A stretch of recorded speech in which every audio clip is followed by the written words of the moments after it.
Well, James Hanson from Times Radio is back with us alongside Alys Denby from City AM. Good morning, both. James? Good morning. Is this a big win for Sunak? Well, it is. I mean, he made this one of his flagship policies. He announced it at the Conservative conference in the autumn. It's not universally popular within his own party. We had former Prime Minister Liz Truss speaking out against it in the Commons last night, accusing people who voted for it of being, I think the word she used was nannying control freaks. Some may agree. Penny Mordaunt, who, of course, is in the government on the front bench, she abstained. And Kemi Badenoch, who, of course, is another government cabinet minister, also voted against. And the reason they were allowed to vote against is because Rishi Sunak made it a free vote, which means they're not going to whip it. You can vote how you want because you knew it was controversial. But, yeah, he would say it's a big win. Alys Denby, good morning. What are your thoughts on this? I mean, I'm cast aside here this morning. I understand the health issues. I don't want any of my kids to smoke. My son is, in fact, 15. We just talked about that. I've smoked in the past. I'm just worried that we're now going to reach a point where we tell everybody what they can and can't do. It's not going to go down well, is it? Yeah, absolutely. I think this is a fundamentally illiberal law. I really hate the kind of pious rhetoric surrounding it. It's all about protecting children. It's not about protecting children because it's already illegal for children to smoke. This is about preventing future adults from smoking. This is prohibition with an arbitrary cut-off date.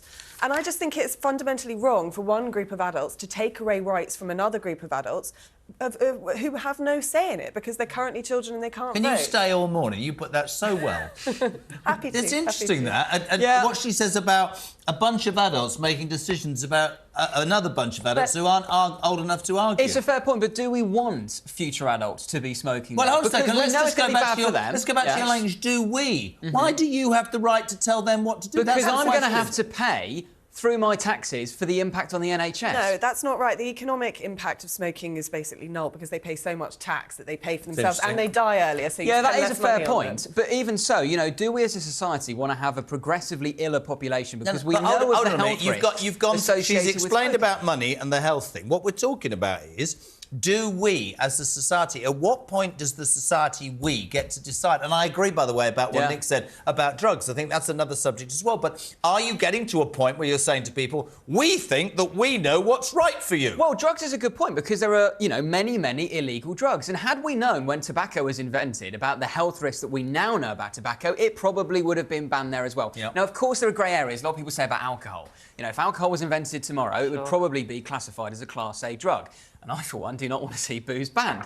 But, you know, I think we do have to be We pragmatic think about alcohol's not this. good for you. We are going to ban it. How would you feel about that? Let me throw that at you. Well, If we said as you someone can't who drink quite anymore. likes to drink, I would be very disappointed. So what about the people that like a fag? I'm not condoning it. I'm asking. Smoking's worse for you. And can I say, with illegal drugs, all this proves is that prohibition doesn't work. People still use illegal drugs, even though they're illegal. But not to the point where people are smoking. And I think that every smoking ban that has come in the past, we look back and think, oh, actually, that was a good idea.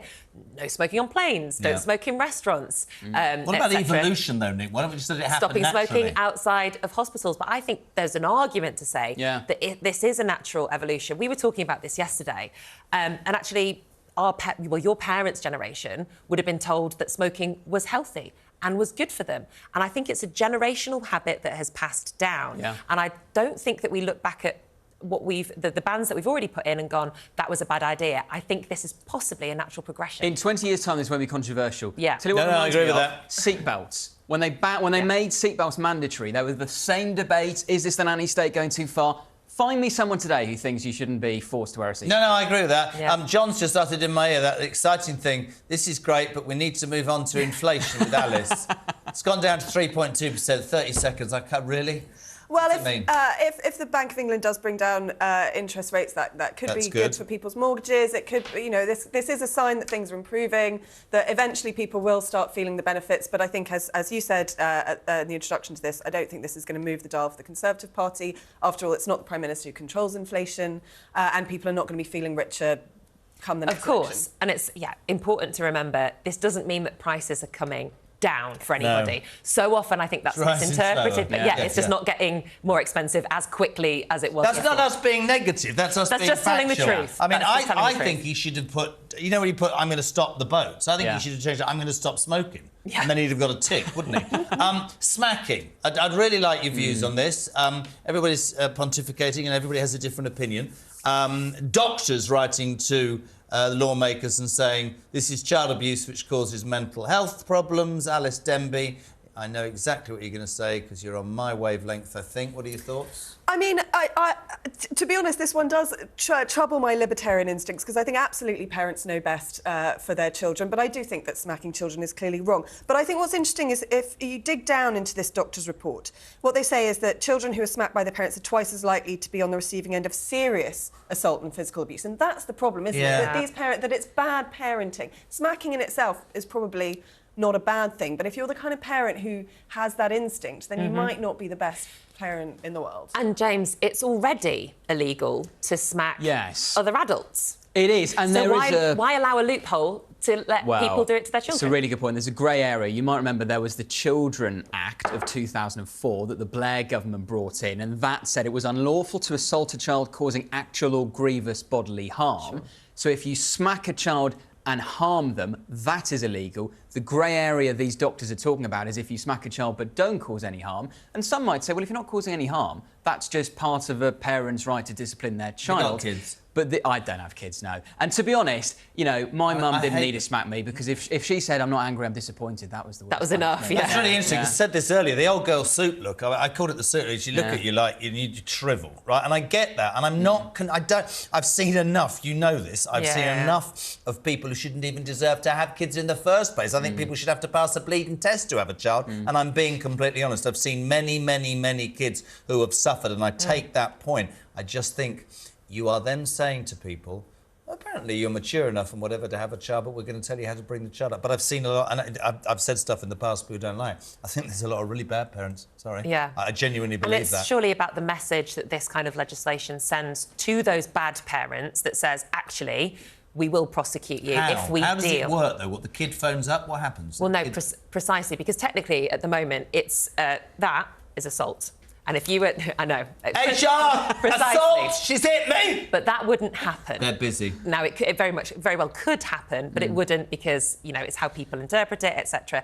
But I would be really, really upset, I think, if I had a friend who was smacking their child and that wasn't taken... Not a friend, sorry, but if I knew that a child was being smacked and that wasn't taken seriously at the very first instance to stop that then progressing. I completely accept if, you know, a child runs into the street and you go, no, don't do that. I don't believe that people would report that to the police. No, I think you make a good point, but I don't think that this... it's the same instinct as just banning things around the edges without actually addressing the real problem, is what Jeremy says, that some people are bad parents. Yeah, they and are. this is kind of addressing a symptom and not a deeper cause. Like, why is it that some people... are so bad at controlling their children, and why is it that they... So, look, very interesting what you said. I know we've got to move on. Henry ran out across the road, and my entire... He was 8. My entire life, I tripped him around the head, and I'm being completely honest. He would never, ever go near that again, and will say to me today at 15, that was... Was it panic? Was it bad parenting? No, it wasn't bad parenting. It was terrified. And it was that fear. moment, right? But I completely know, Nick, I have seen enough parents who beat their... I know that. And but just, I'm sort of with Alice. And also, it's difficult. Parents who don't even smack their kids but threaten to. And the psychological impact of that can be devastating. Ultimate punishment time. Right, well, thank you both for joining us gang. this Appreciate morning. that. James Hanson from Times Radio and Alys Denby from City AM. Thank you.